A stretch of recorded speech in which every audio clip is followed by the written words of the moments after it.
Hey guys, welcome to the guide. So apparently the $20 headset that I have actually is better at audio than the $88 headset that I was using. Go figure.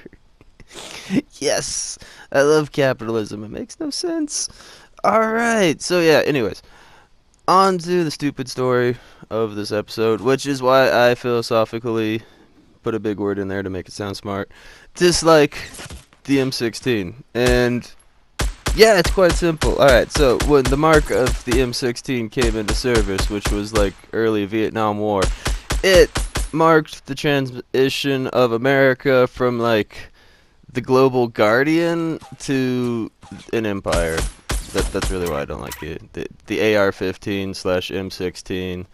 I mean, it's just a hot topic right now, so I stuck AR-15 in there because you know that thing, stupid trends. Anyways, yeah, philosophically, why I dislike the M16 is because its introduction into the United States military marked the difference between the United States being the global empire, which it was prior, or like the global protector, which it was prior to the introduction of the M16, whereas after it became like the global predator, the global empire, which I'm sorry, the United States is an empire, okay? It just is. Empire is a dirty word nowadays. Nobody likes to use empire, so we sneak around it, and we say we're spreading democracy and freedom, but we're just an empire, alright? We're a dying empire at this point in time, actually. Alright, 3 marks of a dying empire are... and I forgot. I should really mark this shit down on a piece of paper. What? I just make this shit up off the top of my head, okay? What? What? What? What? What? Everybody wants Mr. Perfect. That's what everybody wants. Okay, 3 marks of a dying empire are... First, unhappy citizenryship, which we got that up like the yin yang with all the school shootings and all the shootings, and then like everybody wants to blame somebody else, and like, hey, it's that person's fault. No, it's your fault. Bloody, bloody, bloody. Nobody wants to take fault. Yeah, definitely unhappy citizenship up the yin yang. That's like the first mark. The second mark is inept leadership. I mean, we got Trump.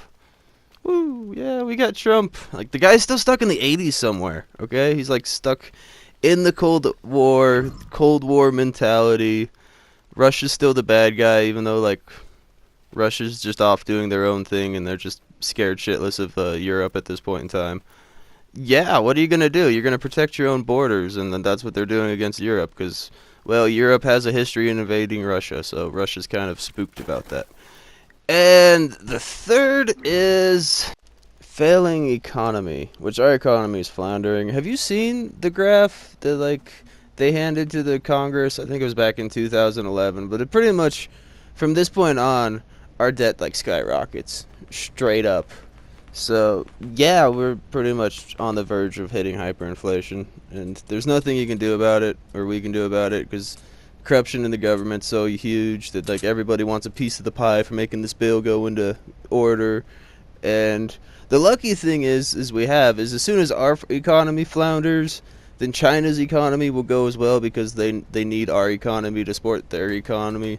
So at the very least, we can look forward to China not being able to become a superpower, because as soon as our economy falls flat on its face, then so will theirs, because, well, they're a leech onto our economy. So at least we got that going. We don't have to worry about China becoming a superpower, because once our economy fails, so will theirs. And pretty much, I don't think superpowers will be a thing anymore. I think once our superpower falls apart, which it already is, then everything will just fall back to regional powers.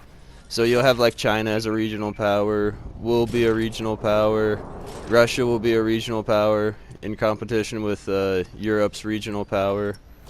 So yeah, there still might be a World War III between Europe and Russia, because those two can't figure out how to get along. Mostly Europe. Europe's are assholes. Europeans are assholes. They can't get along with nobody. I swear to God, they cannot get along with nobody. So it'll be like a World War III whenever Germany takes over the European economy and like takes over Europe, and then goes and invades Russia again, and then somehow we'll probably join the Europe side, and then China will join Russia's side, and yeah, that's pretty much how it's gonna go down. And then we'll have a great big World War III, and then a superpower will arise from that. Yeah, that's how humans work. We just fight over everything, and then the winner becomes a superpower. Great. And empires only seem to last like 100 years, anyways. So whatever. Because like what, the Spanish Empire, they had the 1700s. The British Empire, they had the 1800s. The American Empire, which we don't want to call it that because, you know, that's a dirty word. Empire is a dirty word. That's imposing your will onto somebody else. So we don't want them to think that that's what we're doing, but that's really what we're doing. You know, we're spreading freedom and democracy. Yeah, you're spreading your beliefs to another culture and pretty much telling them what to do and what to believe. That's an empire. Okay, that's the exact definition of an empire. Yeah, but anyways, we had from like what, 1950 to 2050. So yeah, we got like 30 more years of empire, guys, before it falls apart. But it's already starting. The cracks are already forming. It's already there, but we just haven't realized it yet. So yeah, we got like 30 more years, and then hopefully we go down peacefully. But I kind of doubt it. We're gonna go down fighting, and I don't know. I think the other side's gonna win this time. I think China and Russia will win this time. I don't think we will, cause like we don't get along. We don't get along with the Europeans. We go in there. We don't get along with the Europeans. Yeah, we're not gonna win this time. So yeah, that's why I philosophically dislike the M16/AR-15 because its introduction into the United States military marked the transition of the United States from being like the global guardian and protector to the global predator/empire. That's really why I don't like it. Like philosophically, that's why I don't like it. It's a good gun. There's nothing wrong with the gun, except for it's like the gun of choice for like shooters because of like pop culture. Pretty much, it's fucking pop culture. I hate pop culture, movies.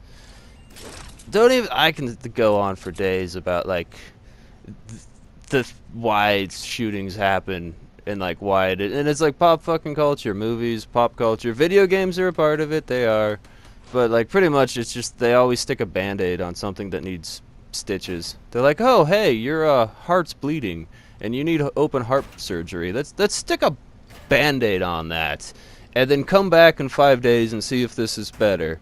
And like, well, in 5 days you're dead because it's fucking your heart's is blowing up, and yeah, they just stick a band-aid on something that needs open heart surgery. So yeah, that's why I severely philosophically dislike the M16/AR-15 because it marked the transition of like us from being a guardian to a predator. All right, thanks for watching.